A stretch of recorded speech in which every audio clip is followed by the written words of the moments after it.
Welcome to CEO Zone's Meet the Speaker, where we bring about speakers who are looking for keynote speaking engagements for CEOs and business owners with our membership inside CEO Zones, our app community. It's my privilege today to have Dr. Terry Lyles, who I've worked with before at an organization prior to CEO Zones, and he is a founding partner, content partner with CEO Zones. He's a psychologist, an educator, an author, a pretty fun guy to hang around. I'll throw that out there. That's not in your professional bio. And you are accredited to being America's stress coach, which I know we're going to get into deeper. And I had the pleasure again of working with you at Main Point when you came in to enhance our overall performance of the organization. And lo and behold, Terry, as you started to work with us, Forbes recognized Main Point as the world's best management consulting firm for several years running. So to me, as a CEO and an owner of a business, that's a lot of accolades going your way. Not that hundreds of people didn't have a little bit to do with that, but you certainly showed me, how we'll get into a little bit later, how to take my stress and turn it into juice that was going to give us different performance. So welcome, Terry. How are you doing today? Where are you today? Thank you, Bill. It's great to be with you always. We had great times in the past, and we're making great times in the present. I'm in South Florida, so I live in Palm Beach, Florida. So the weather is decent today after 2 hurricanes in 4 weeks, but we've survived, and that's a whole nother performing under pressure, is making sure that everybody is safe and stays alive, and you clean up after the storm goes by. And I know that makes you very busy because you, on your website, have downloads of how to deal with life crises, how to deal with disaster. Yes. You get, I've seen you on television interviews on Mhm. little local stations, national stations. Matter of fact, I think you've been on every major media outlet that I can think of. All the different letters, scramble them all up. You've been there, you've done that. Yes. So, as we think about performance under pressure, as you called it, and I happen to have your book here in my hand because I cheated and reread it, but I know for a fact that I got my hand-signed copy back on There you November go. 19th of 2020, Wow.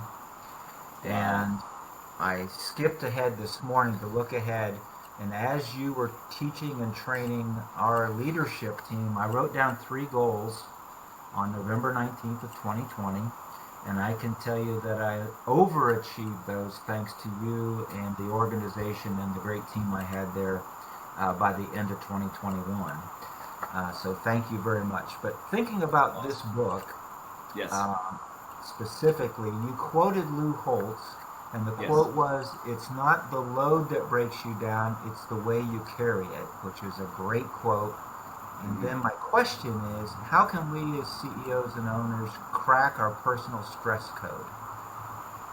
So I'll open You that know, floor. Yeah, Bill, I'm glad you.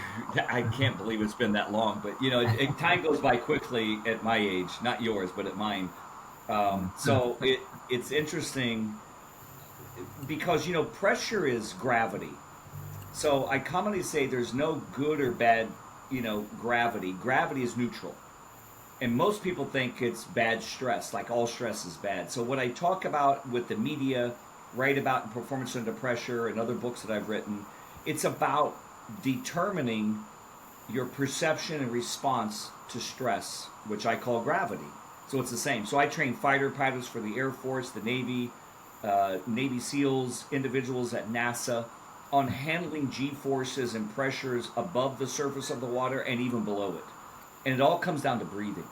So the context is all about inspiration, expiration. So every time I breathe in, I inspire my lungs, and every time I expire, I'm diluting toxins. So in corporate America, as CEOs, we either inspire people when we walk in a room, or we expire them. We either give them hope, or we shame them and scare them to death that they have to do it. So leadership is about inspiring. Dictatorship is about threatening. So all this is about how do we inspire ourselves to inspire others to be better at what they do. And that's Lou Holtz's quote.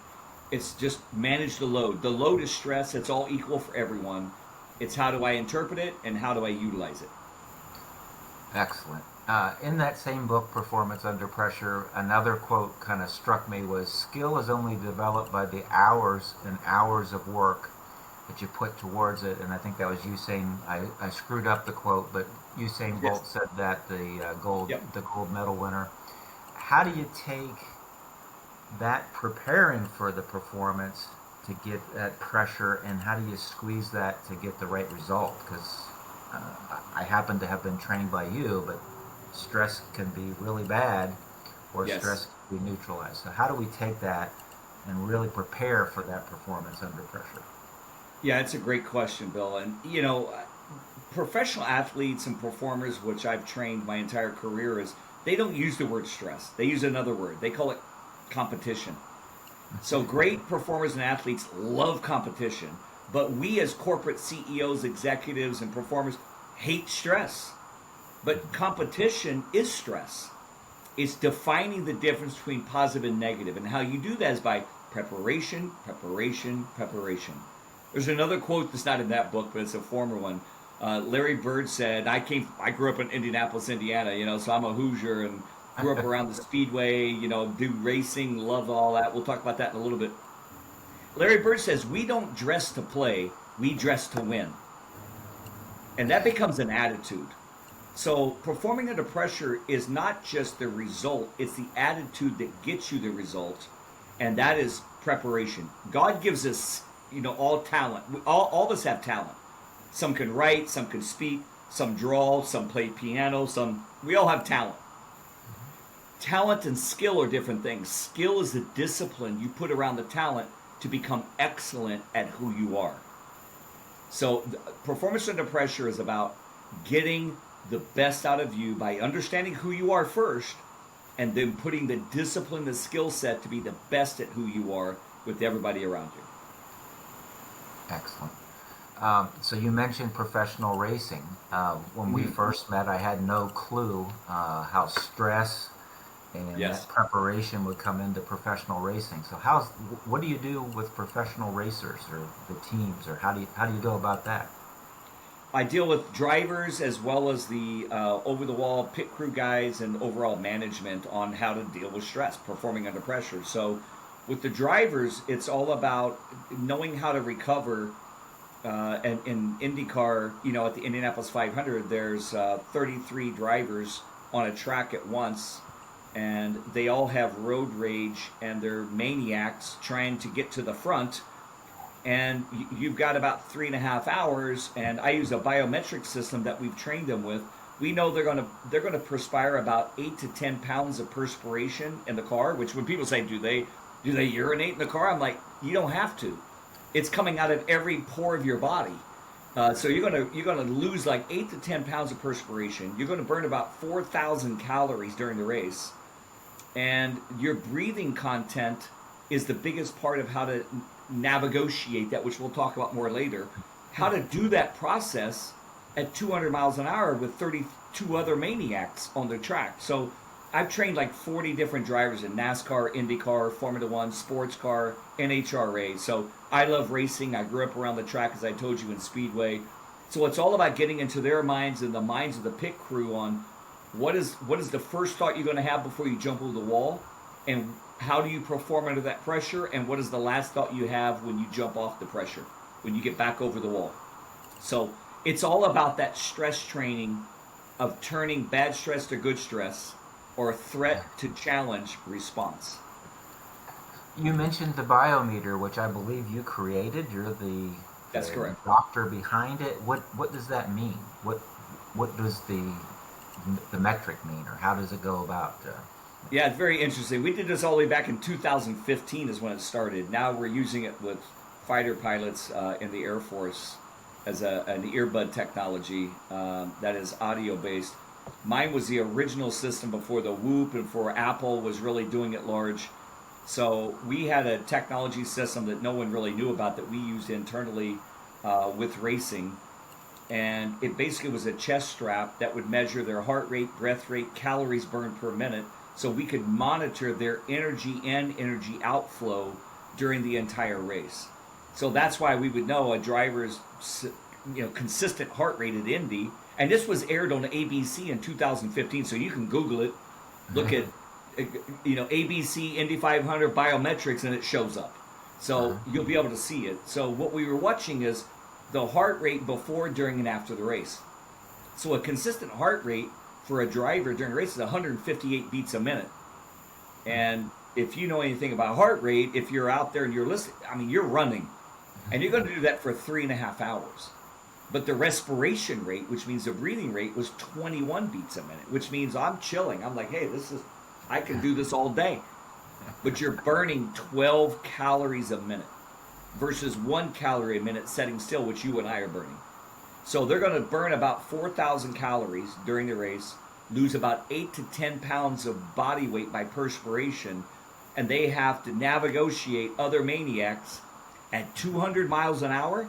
That's a football field a second. So it's pretty busy, and you got to make quick decisions as CEOs. They're making them quicker than you think. That's an excellent story. Thank you for bringing that up. That wasn't one of my original questions, but that was a good reminder of what you tried to teach me. And I am much older than you, so 4 years ago was a long time.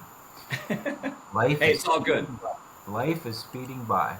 So just this year, with Steve Bowen, you co-wrote Becoming Invaluable. Yes.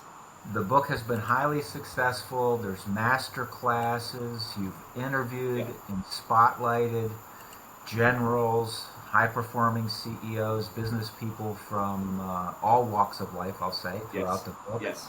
I had the pleasure of, when I was having some forced fun, my wife made me go to Australia for a couple months, and I got to read the book while traveling to Sydney. So it was a great way for me to kind of get everything in my mind, but a great book. So how did you come together to write the book? What's the story behind the book even being created? I've written 5 books. This is my 5th one. I've got another one I'm working on. I've always got a book I'm working on, but it takes a year or so because I tell my wife it's like birthing a child. In some cases it's like birthing an elephant, which takes 2 years. So it depends on the context and the publishing group. So this one took about a year or so, and I called Steve Bowen one day and said, hey, I've got an idea about becoming invaluable as a title, but I would like a business acumen from somebody like yourself to help me with the psychological aspect of human development and personal development and leadership development. And he said yes. So that's how we came up with it. So becoming invaluable became a concept that we wrote about, and it was becoming active tense, which means you don't ever become that. You're becoming every day. It's something you continuously do. And invaluable is invaluable. Everyone is able to become valuable. So as you can see the pyramid here, the triangle, what we do is we have health, strength, and at the top is worth. There you go. So health, strength. So what is your mind-body health? What is your mind-body strength? And as a CEO or a company leader, even a CEO, a CIO, you're thinking about what is our company really worth? So we call it a valuation, right, in corporate America. So what is the valuation of a company? So it comes down to accounting, assets, management, brick and mortar, all the things that you can put together to say, my company is worth X. So what we do in this book is ask the simple question, what is your valuation as a human being? If you're going to put a number on you, what is your number? It's like the dash between your birth and your death. What's your dash? What's your number? And so we dive into that throughout the chapters to go through the mental, emotional, spiritual, physical concept of how to do that and how to structure your daily life to actually put a valuation that if you went to the bank, in this case, it could be your family is your bank, your business is your bank, your children is your bank. You go to them and go, what am I worth to you? Let them talk to you. So we talked about individuals, about building their valuation, understanding what the concept is, first of all, by becoming invaluable, and then building that number to know what that is. So because I know Steve and you very well, I'll just put it Yes. that way, right? Yeah. You create two words, which, having known you, when I saw the book, I was like, this is a stretch from what they would normally do. You're both very, very black and white. Yeah. Wake up in the morning, you have three goals, you achieve them before 8 in the morning, and then Exactly. you look around and go, what am I going to do, right? Right. That's the way you Right. live.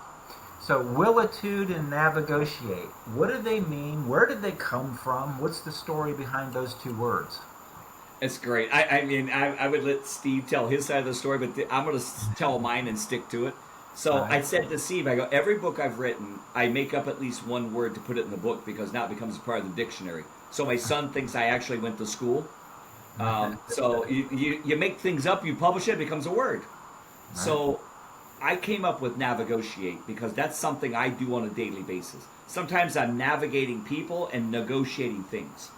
Some days I'm negotiating things and navigating people, depending on what's happening. And he was like, okay. I go, well, Steve, man, come up with a word. I mean, what do you think is. So he went, he thought about it, he called me back. He goes, this attitude, this willingness, this ability. He goes, I like willitude.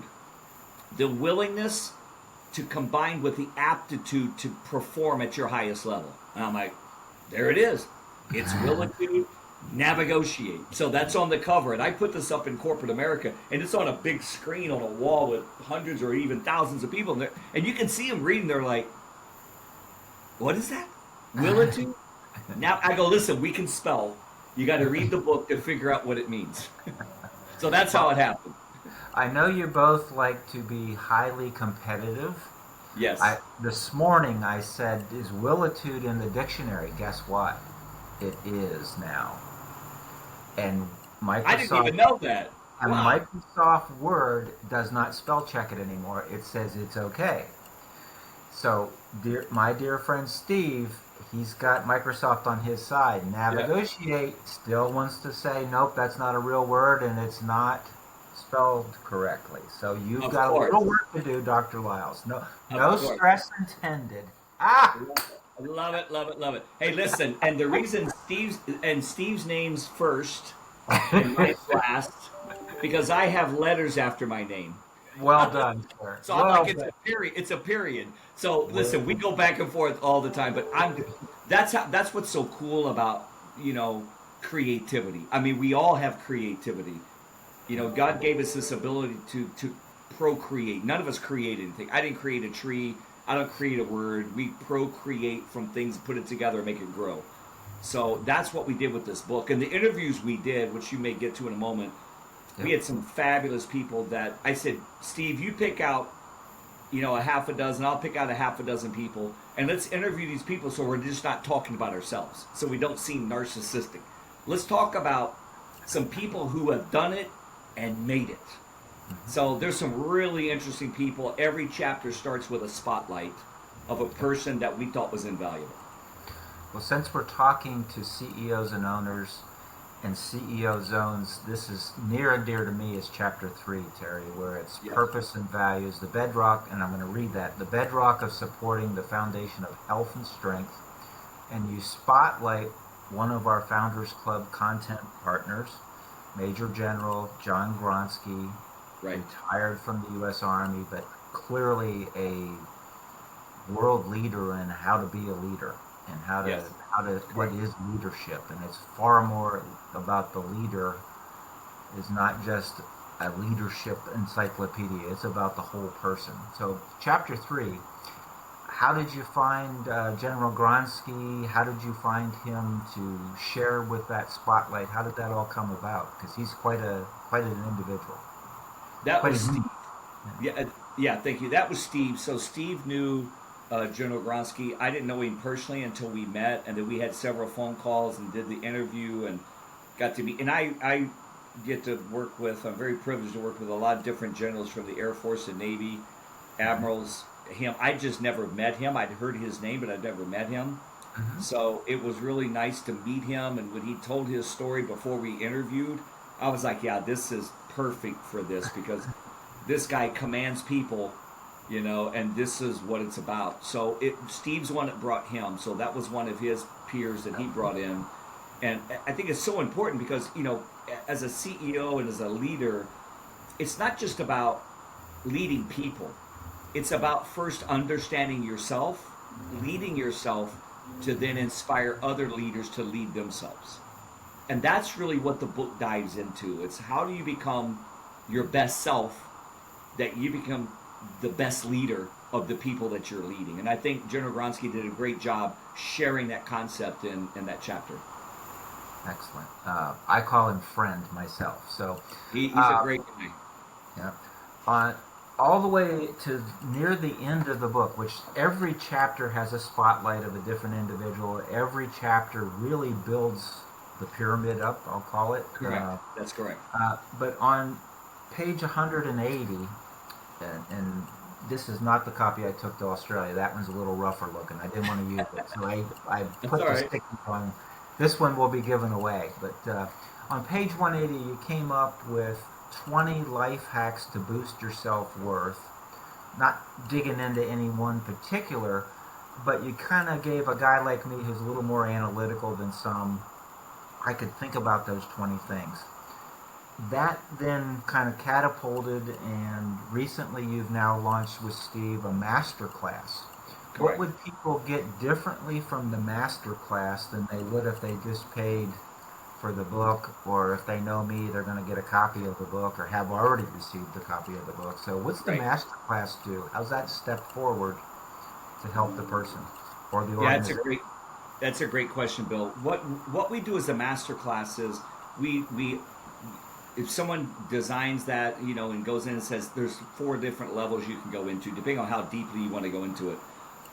You get an audio book that is amazing because some people don't read like they used to, and I get it. They're driving in cars or flying in planes, and audio books are a big thing. So you get a complete reading of the audio book, and then you get a breakdown syllabus of every chapter that is an action point of what you should be doing in each of those chapters. So that's the mastery class. So you go through every chapter, and it's basically built out as basically a college syllabus class. Okay. So it's pretty complex. So if you're really interested in making a change, that's what you do. We have the physical book, which you're talking about, the audio book, and then the master class that goes through every chapter that says, here's what inspired our chapters, here's why Steve and I wrote them, and here's how you can write your own mastery class when you master this mastery class. So it helps you become who you are. And I think it's so important that people realize, you and I both, like I said, we've known each other for years, and Steve and I, and you and Steve longer, but it's about how do you master something? To be a master at something, you're excellent. So that means you're at the top of your game. Whatever that is, whether it's an instrument that you play, whether it's speaking on stage, whether it's writing books, whether it's, demanding respect from other places, whether you're an athlete and you walk on the field and you're sweating, you're like, I'm going to beat you today. Whatever that mastery opportunity is, there's a system. So our mastery class is about taking that system and in a didactic way, putting it into an A to Z process to say, here's how you get there. One of the in chapter 1, I got to say this because one of my good friends, one of my guys I brought, other than General Gronsky, Tim Mitchell is a musician. So we brought him because we're like, okay, we're gonna go left field and we're gonna find a musician. I got one. So Tim Mitchell is the primary songwriter and lead guitarist for Shakira now, who travels around the world. Lives in Miami. Good friend of mine. I've known him for 15 years or so. He played with Bob Seger. I'm sure you know who Bob Seger and the Silver Bullet Band was. Tim was in Detroit at the time. He's played for Shakira. He played for Gloria Estefan and the Miami Sound Machine. He went to school with those people. So we told an artist story as well to say, this isn't just about a CEO of a company. It can be. But this is about how do you master your talent. Because skill, again, is the discipline you put around the talent. So Tim's story in chapter 1 is, I play guitar, but he wouldn't say this, but he does it really well. So the mastery class, regardless if you're an artist a musician, a CEO, a stay-home mom, or a student, there's application for you to know what to do from A to Z to get there. Excellent. So I'm going to kind of go back to you as a person, because again, our audience should be CEOs and owners looking for keynote speakers. Mm-hmm. And that takes me back to crisis management, things that might pop up in the organization around emergency planning, how Sure. you help people that are really having what I'll call a life crisis or Sure. a moment. Is that something you can speak about? Is that Sure. something that you do one-on-one coaching with? How do you deliver and help people in that life crisis situation? Yeah, all the above. I mean, most of the news stories I get are not fun and exciting. They're disastrous.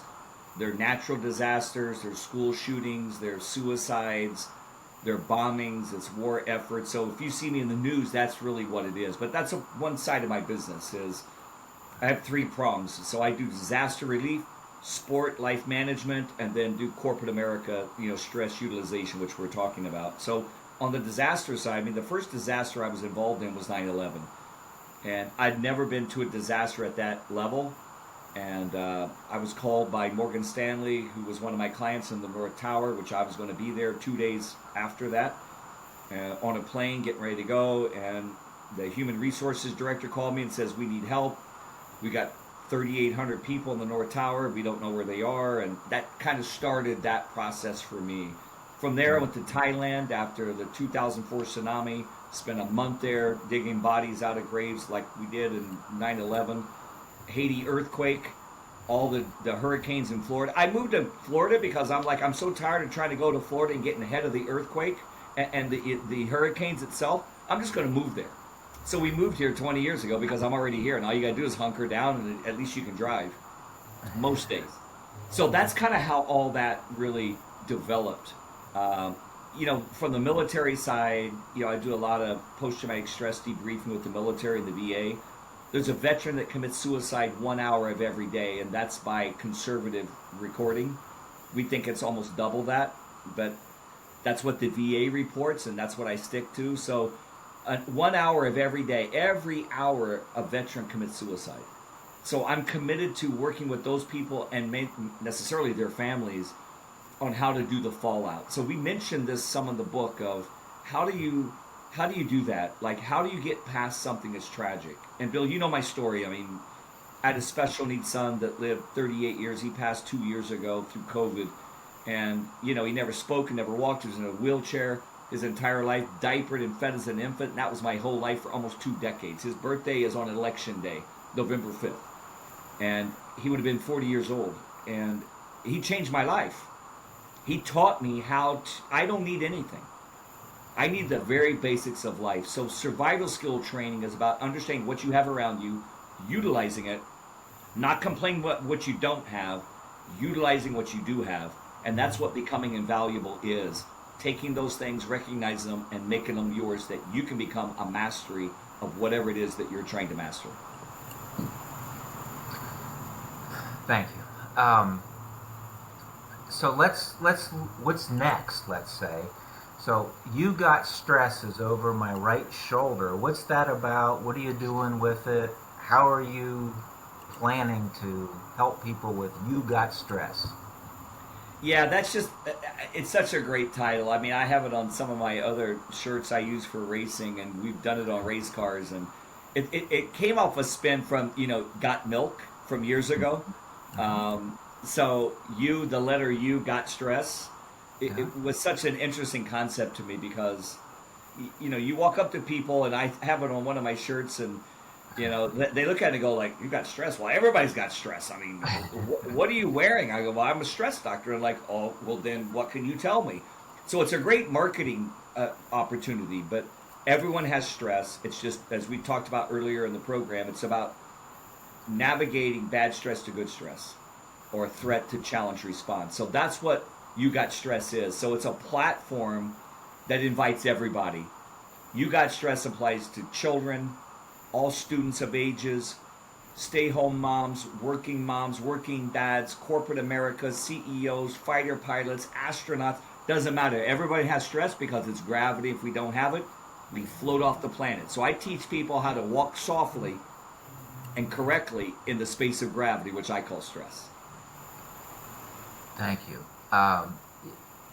And I guess I would say that the health people would say stress is that silent killer, and you're doing your best to keep old dudes like me alive a little longer. Absolutely. Which reminds me of one of your other books, but that's fine.